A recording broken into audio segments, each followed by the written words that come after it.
What was the situation? Oh, okay, so go for, I guess, starting with the first one. Alton, Sterling, I believe is his Mm. name, was gunned down in front of a convenience store in Baton Rouge, Louisiana. Local residents said that he sold CDs there pretty much on a daily basis, so he was well known. Yeah, I remember that. Yeah, that's what he was doing at the time. He was selling CDs right in front, and the store owner knew about it too. So, and then so his name was Sterling.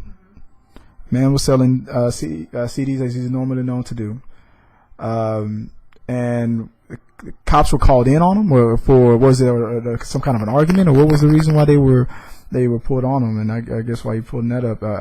All I remember when I first saw it was the situation was, from what the footage that that was on the news, was that he was already on the ground, and the people that recorded it were were in a car, I guess, that were like just witnessing what was happening. And when I guess one of the officers said, he's got a gun on him, which is, I think, is coming out that he did have it in his pocket or whatnot. But if he was already wrestled to the ground, he was already he was already immobilized, and he was already wrestled to the ground, then if he wasn't even reaching for it, then there was no reason. There was no reason for him to be shot point blank range like that. I mean, my thoughts on that is, what were you afraid of? I mean, you were afraid that this guy had a gun. Okay, you already have him on the ground. Was he reaching for it? Did he have it in his hand? Did he try to use it when he, and that's not clear on the thing. My thoughts about that situation is, because I remember the rest of the story, was that the police officers then took the surveillance tape from the local police, from the local store shop guy. They took the surveillance tape. Then all of a sudden, magically, the body cams fell off in the struggle. So that was the part to me that's suspicious. That they went and took the tapes, and then they said, and then all the body cams weren't in play anymore.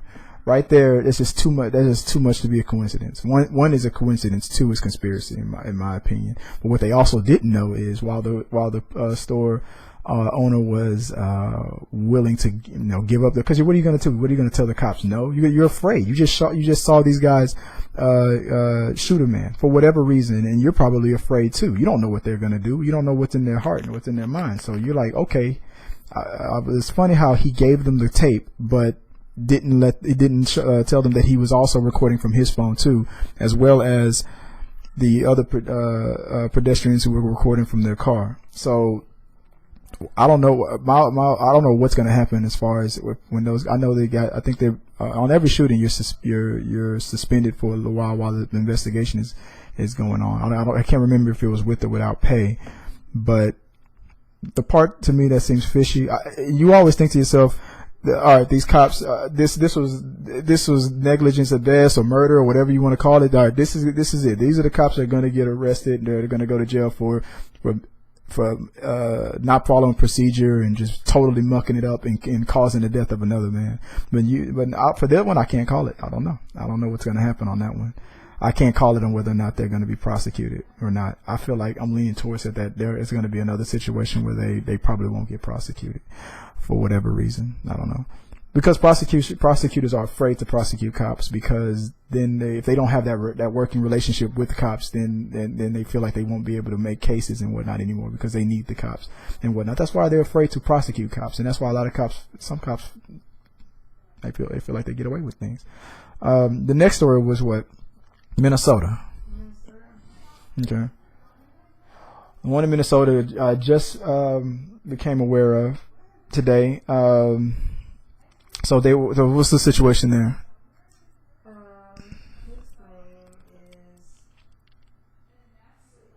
is. So I know it was a routine traffic stop. Right, for a busted. They were busted. They were pulled over for a tail light, and the woman in the car was live streaming it. Philando Castile shot according to to his girlfriend, like 4 times in the side, in the arm, or whatever. When he reported to the officer that he was licensed to carry and had a weapon or in the car, and where the video that I saw started was that he was then shot. He was shot on the video, you see the cop panicking. It sounds like he's panicking. His voice. I told him not to reach for the gun. And I feel like in those situations where it's like you're wondering, will the cop be prosecuted? Is it manslaughter? Is it murder? Is it murder 2? Is it manslaughter or involuntary or otherwise? And all this stuff. I'm always thinking about the prosecution and defense in these situations. That's the first thing I usually think about. And in this one, it's a trickier one. Because you got a cop that didn't go there with the defense is he didn't go there with the intention of killing them. He doesn't know them. He stopped them, and as it turns out, he stopped them for a routine traffic stop. But a busted taillight doesn't indicate a shooting. You're supposed to tell the cop if you're carrying a gun. Like, you're not supposed to be in a situation that they find a gun on you and they didn't know it was there.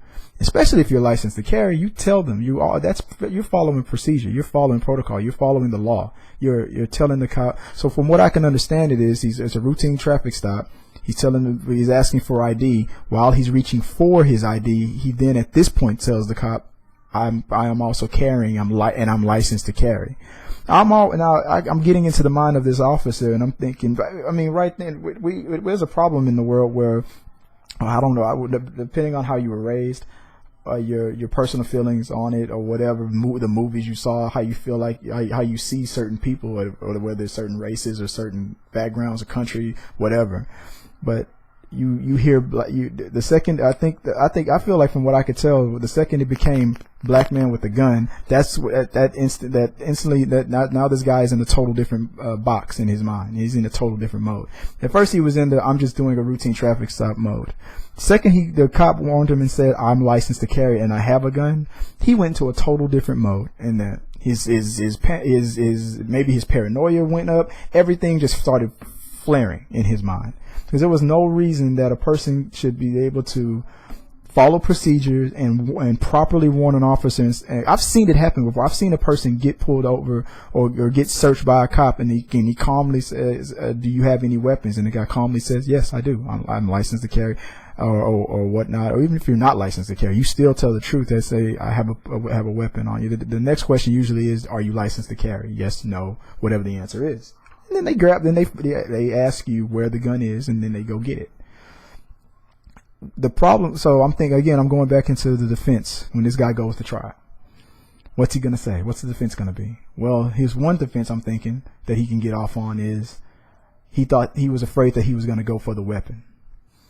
The problem is going to be, was the gun even on him? All we know now is that the gun was in the car. I still haven't seen a story or anything that shows whether or not anybody's saying that the gun was on his person.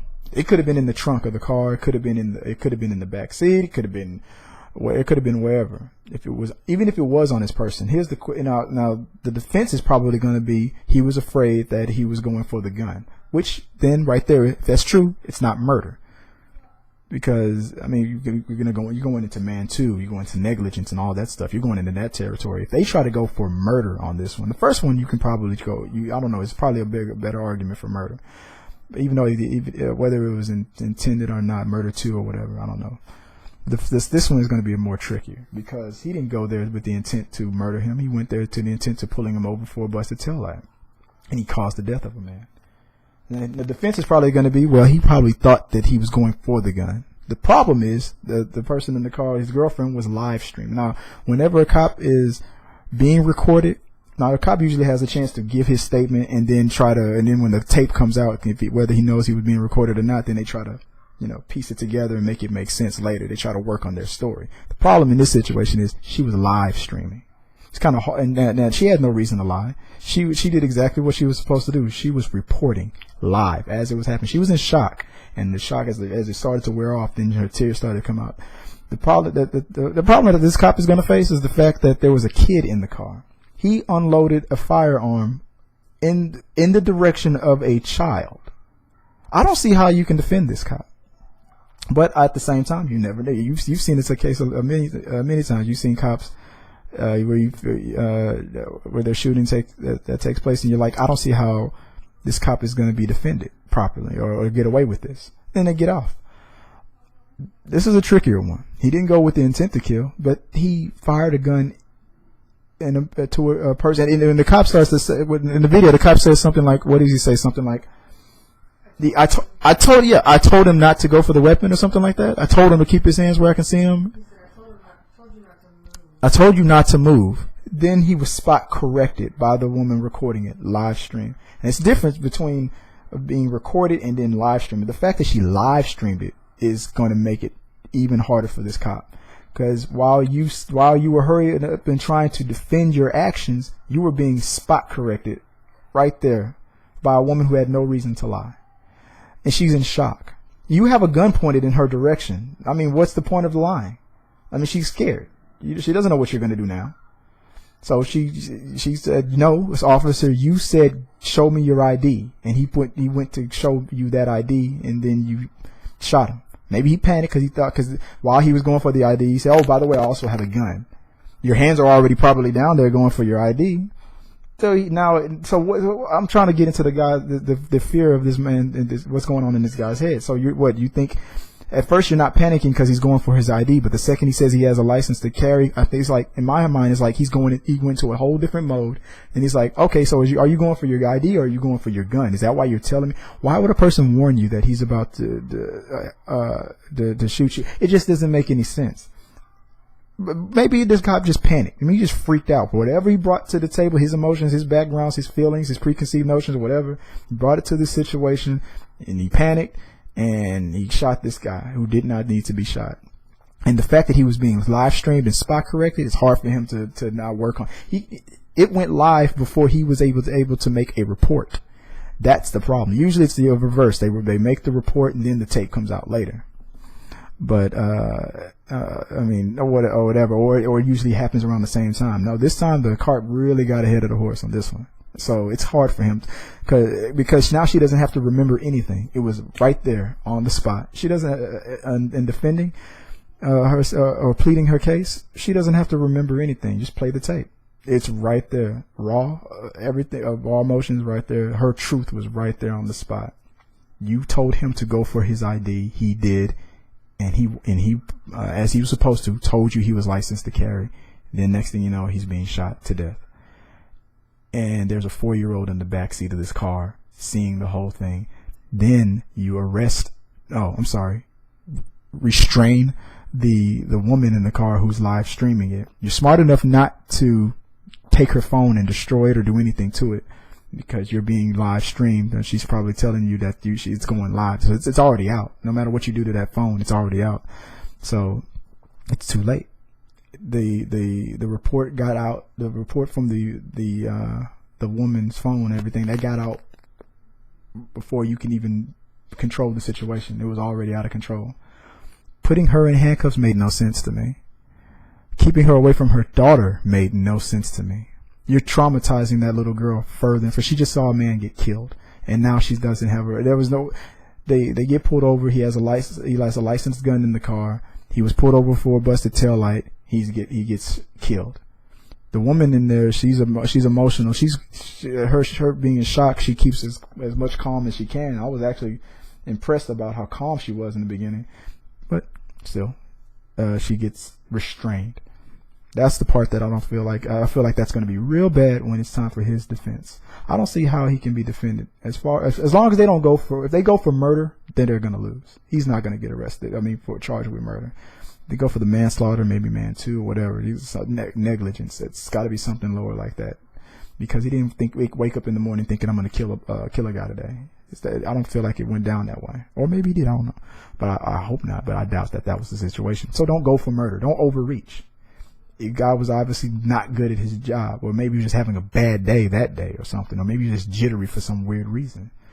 But the guy was supposed to warn you that he had a gun, and he did. So why was he killed? I mean, you were the one who told him to go for his ID. I mean, I don't know why the rules changed the second he told you he had a gun. He was still following protocol. So that's going to be I'm going to follow that one really close.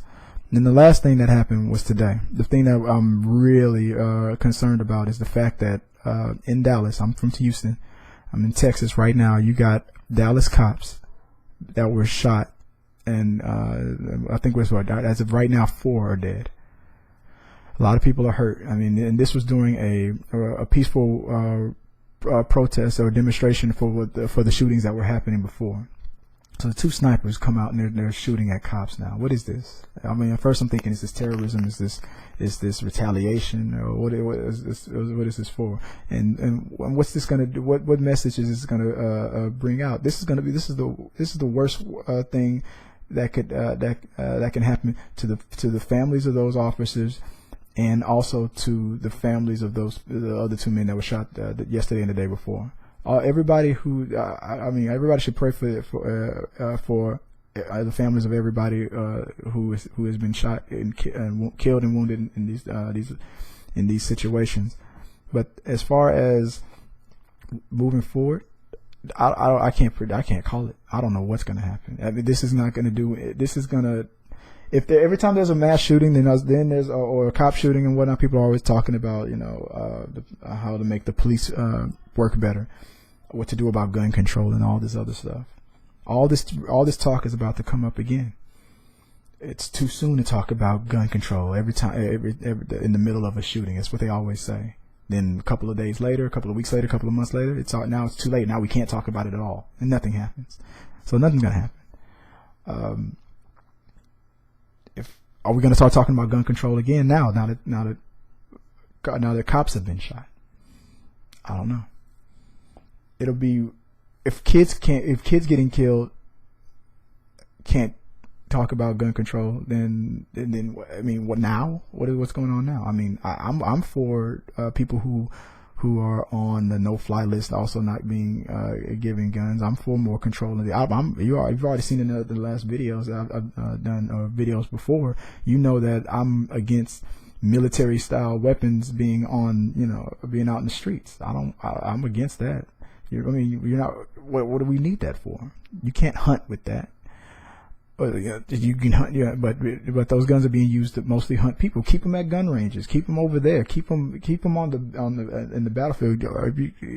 That's what you go to war with. I don't see the reason for us having those. If you're a gun collector,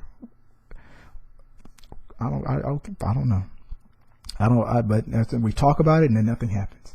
So I don't know. Now that cops have been shot. Man, these are snipers. These guys planned this thing out and they killed these officers. And I don't understand your message. It's just ridiculous. I don't know what the heck is going on. Were you retaliating for what happened the day before? You've totally ruined the lives of these men's families and these officers' families just to make a point of because of the lives that were ruined the day before.